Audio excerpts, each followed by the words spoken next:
வணக்கம் நண்பர்களே, திருலட்சுமி சீரியல் சும்மா பரபரப்பாக போயிட்டு இருக்குன்னே சொல்லலாங்க. பரபரப்பான கட்டத்தில் நம்ம கௌதம் திருவை போட்டு தள்ள ரவுடியை செட் பண்ணுறாங்க. அந்த ரவுடியை ஒரு கட்டத்தில் அடையாளம் கண்டுபிடிச்சிடாங்க. தன்னோட அம்மா புத்தகத்தில் படித்து என் கணவரை காப்பாற்றணும் நான் அப்படின்னு களை இறங்குறாங்க நம்ம லட்சுமி. அப்போ தான் அந்த ரவுடி செல்லில் நம்ம திவ்யா கூட சேர்ந்து ஆடுற அந்த ஃபோட்டோவும் பார்த்து அதை கன்னை வச்சு ஷூட் பண்ணது மாதிரியும் செய்க காட்டுறாங்க. ஒரு கட்டத்தில் கௌதம்கிட்ட பேசுகிறதையும் ஒட்டு கேட்குறாங்க.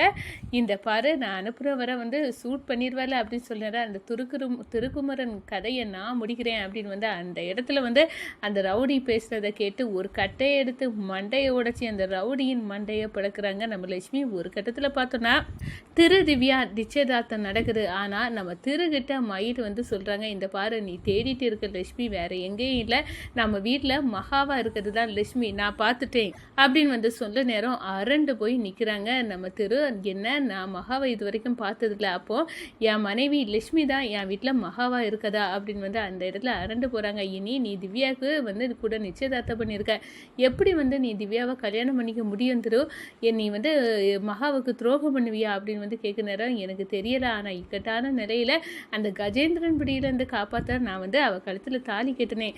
ஆனால் நான் திவ்யா மேலே உயிரே வச்சிருக்கேன் அப்படின்னு அந்த இடத்துல ரெண்டு கட்டான நிலையில் நம்ம நிற்கிற மயில் உணராங்குங்க. அதை பற்றி தான் இந்த வீடியோக்குள்ளே பார்க்க போகிறோம். அதுக்கு முன்னாடி சேனலுக்கு லைக் அண்ட் சப்ஸ்கிரைப் பண்ணுங்கள் ஃப்ரெண்ட்ஸ். பக்கத்தில் இருக்க பெல் ஐக்கானையும் கிளிக் பண்ணுங்கள். அப்போ தான் நான் போடுற ஒவ்வொரு வீடியோவும் நோட்டிஃபிகேஷனாக உங்களுக்கு கிடைக்கும். அங்கே ஃப்ரெண்ட்ஸ் வீடியோக்குள்ளே போகலாம். ஃபஸ்ட்டு எடுத்த உடனே பார்த்தோன்னா ஒரு சும்மா அதிரடியான பரபரப்பு கட்டம் தான். பரபரப்பான கட்டத்தில் தான் நம்ம திருவும் திவ்யாவும் சேர்ந்து டான்ஸோட அமர்கலமாக என்ஜாய் பண்ணி நிச்சயதார்த்தத்தை கொண்டாடிட்டு இருக்காங்க. அப்போ தான் நம்ம கௌதம் அனுப்பி வச்சு அந்த ரவுடி போட்டு தள்ளதுக்காக நம்ம வீடியோ எடுத்துகிட்டு இருக்காரு. நம்ம திருவை பார்த்துட்டு, நீங்கள் அனுப்புகிற ஆளை நான் பார்த்துட்டேன், இவனை போட்டு தள்ள வேண்டியது என்னோட பொறுப்பு அப்படின்னு அந்த இடத்துல கௌதம் கிட்டையும் திருக்குமரன் நான் பார்த்தாச்சு, இனி அவன் கதை என் கையில் தான் இருக்குது அப்படின்னு சொல்லதை கேட்குறாங்க. நம்ம லட்சுமி மறைஞ்சு நின்று இதெல்லாம் கேட்டுட்டு, என்னோட மனவாளனை கொல்லதுக்கு வந்த ரவுடி இவன் தானா, இவன் தான் என் கணவருக்கு எதிரியா, இவனை விடக்கூடாது அப்படின்னு அந்த இடத்துல பக்கத்தில் இருக்க ஒரு கட்டையை எடுத்து மண்டையை உடைக்கிறாங்க. அந்த ரவுடி அப்படியே சுருண்டு விழுறான். ஒரு கட்டத்தில் பார்த்தோன்னா அவனை அப்படியே அலைக்கா மறைச்சோம் நம்ம லட்சுமி ஒரு ரூமுக்குள்ளே வச்சு பூட்டிடுறாங்க. இனி நீ என்ன பண்ணுவ, இனி என்னோட மனவாளனை நீ எதுவுமே பண்ண முடியாதுடா அப்படின்னு அந்த இடத்துல கரெக்டாக பண்ணுறாங்க. ஒரு கட்டத்தில் நம்ம கௌதம் நான் அனுப்புன நபரை காணலை, என்ன அந்த இடத்துல ஒன்றுமே நடக்கலையே அப்படின்னு இன்னையோடி கதை முடிஞ்சு போவான்னு நினச்சேன். ஆனால் எந்த கதையும் போகாமல் இருக்குது அப்படின்னு அந்த இடத்துல திருவுக்கு ஐஸ் கட்டி தான் என்னமோ நடந்திருக்கு, இல்லாட்டினா நான் அனுப்புனவன் இந்நேரத்துக்கு கதையை முடிச்சிருக்கணும், ஆனால் எதுவுமே பண்ணலையே அப்படின்னு அந்த இடத்துல மிரண்டு நிற்கிறாங்க. இந்த சைடு பார்த்தோன்னா இந்த நிச்சயதார்த்தத்தை அம்பிகா பார்க்கக்கூடாது, ஏதாவது ஒரு சதி வேலையை பண்ணணும், இந்த அம்பிகா எனக்கு சம்மந்தி முறைக்கு கூட என் பக்கத்தில் நிற்கக்கூடாது, அந்த அளவுக்கு அவன் மேலே காண்டா இருக்கேன் அப்படின்னு நம்ம காஞ்சனா ஜூஸ் கொடுக்கவங்ககிட்ட மாற்றி மாற்றி எதையாவது ஒன்று கொடுத்து அனுப்பி அவளை குடிக்க வைக்கணும்னு பார்த்தா எல்லா விஷயத்துலேயும் நம்ம மகா தடுத்து நிப்பாட்டி நம்ம காஞ்சனா முகத்தில் கரிய பூசிறாங்கன்னு சொல்லலாம். ஒரு கட்டத்தில் பார்த்தோன்னா நம்ம மயில் ஃபோட்டோவை எடுத்து பார்த்துறாங்க. என்ன இது ஃபோட்டோ இங்கே கிடக்கு அப்படின்னு பார்த்து அப்படியே மெய் சிலிர்த்து சாக்காராங்க. என்ன திரு நம்ம மகா காலத்தில் தாலி கட்டியிருக்கான், அப்போ திரு லட்சுமியை நான் கல்யாணம் பண்ணிட்டேன், அவள் எங்கே இருக்கான்னு தெரியலை அப்படி இப்படின்னு சொன்னால், அப்போ அது எல்லாம் இந்த மகாவை தேதி தான். அப்போ மகா இன்னும் வரைக்கும் நம்ம திருக்கண்ணில் படாமல் டிமிக்கி கொடுத்துட்டு தான் இருக்காள். அன்னைக்கு குடிபோதையில் பார்த்தனால மகா தான் இதுன்னு திருவுக்கு அடையாளம் தெரியாமல் இருந்திருக்கு அப்படின்னு அந்த இடத்துல அரண்டு போய் நிற்கிறாங்க. அப்போ லட்சுமி மகா தான், அவள் இங்கேருந்து எஸ்கேப் ஆக நிற்கிறதே திருக்கும் திவ்யாவுக்கும் கல்யாணம் நடக்கணும், நம்ம இடைஞ்சலாக இருந்துருவோன்னு தான் அவள் இங்கேருந்து போக நினைக்கிறா. அவளுக்கு நல்ல மனசு எனக்கு புரியுது. ஆனால் இந்த வீட்டுக்கு அம்பிகா அம்மாவுக்கு மருமகளாக வர்றதுக்கு ஒரே தகுதி இருக்க நபர் வேறு யாரும் இல்லை, என்னோட லட்சுமி தான். அவள் எனக்கு தங்கச்சி முறை, இந்த வீட்டில் அவள் தான் உரிமை கொண்டாடணும், திரு கையால் தாலி கட்டியிருக்கா அப்படின்னு அந்த இடத்துல அரண்டு போய் நிற்கிறாங்க. இதை நம்ம எப்படி சொல்லுவோம் அப்படின்னு யாருக்கிட்ட சொல்லணும் கடவுளே அப்படின்னு அந்த இடத்துல மகாவோட வாழ்க்கையை காப்பாற்ற வேண்டியது என்னோட பொறுப்பு தான் அப்படின்னு வந்து மயில் வந்து அதிர்ச்சியில் அந்த ஃபோட்டோவை எடுத்து பார்க்குறாங்க.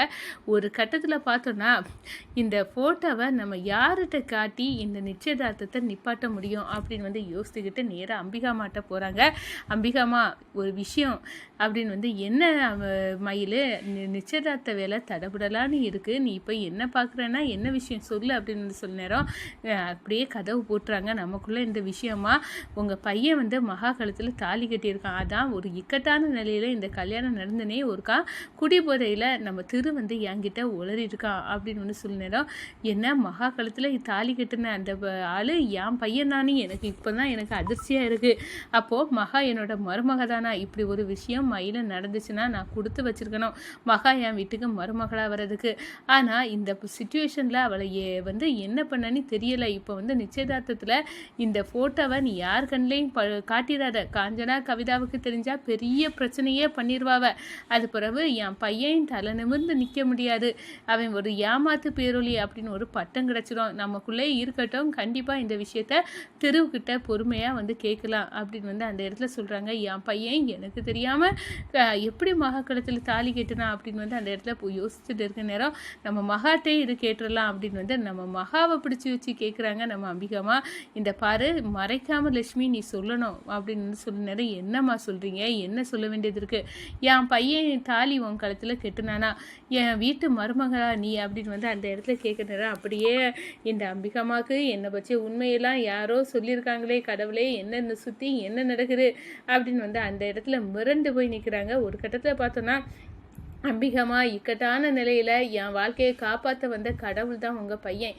அவர் வந்து எனக்கு துரோகம் செய்யலை, அவர் எனக்கு ஒரு வயசானவர் என்னை கட்டிக்க பார்த்தப்ப அந்த நேரத்தில் அவர் கையிலேருந்து தப்பி இவர் வந்து தாலி கட்டி என் வாழ்க்கையை காப்பாற்றிருக்காங்க. அதுக்காக திவ்யாக்காவுக்கும் அவங்களுக்கு இருந்த காதல் உண்மை, அது வந்து பொய்ன்னு சொல்ல முடியாது. அது வந்து இது ஒரு இக்கட்டான நிலையில் என்னை காப்பாற்றிக்கிறதுக்காக அவர் வேறு வழி இல்லாமல் பண்ணார். அதுக்காக திவ்யாகவும் திரும்ப உங்கள் பையனை வந்து லவ் பண்ணியிருக்கிறத வந்து நம்ம வந்து ஒதுக்க முடியாதுல்ல. அவங்கள கல்யாணம் பண்ணிவிட்டு அவர் நல்லா இருந்திருக்கணும், நான் எங்கேயாவது வந்து போயிடுறேம்மா, அதுக்கு தான் இந்த வீட்டை விட்டு எஸ்கேப்பாக நான் பார்க்குறேன். அப்போ எல்லாம் ஏதாவது ஒரு வகையில் இங்கே வந்து நான் வந்து செஞ்சுறேன்.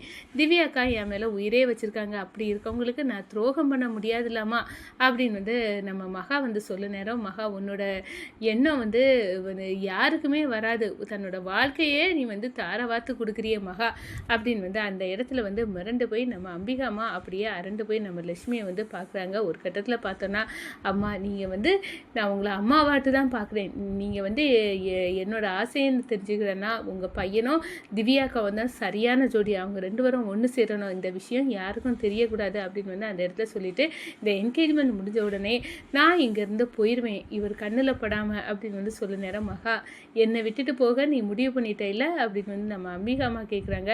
வேறு வழி இல்லைம்மா அப்படின்னு வந்து அந்த இடத்துல சொல்லுறாங்க. திவ்யாக்கா நல்லபடியாக அவங்கள பார்த்துக்கிடுவாங்க, அந்த நம்பிக்கை எனக்கு இருக்குது அப்படின்னு வந்து நம்ம அம்பிகா கையை பிடிச்சி சொல்கிறாங்கங்க மகா.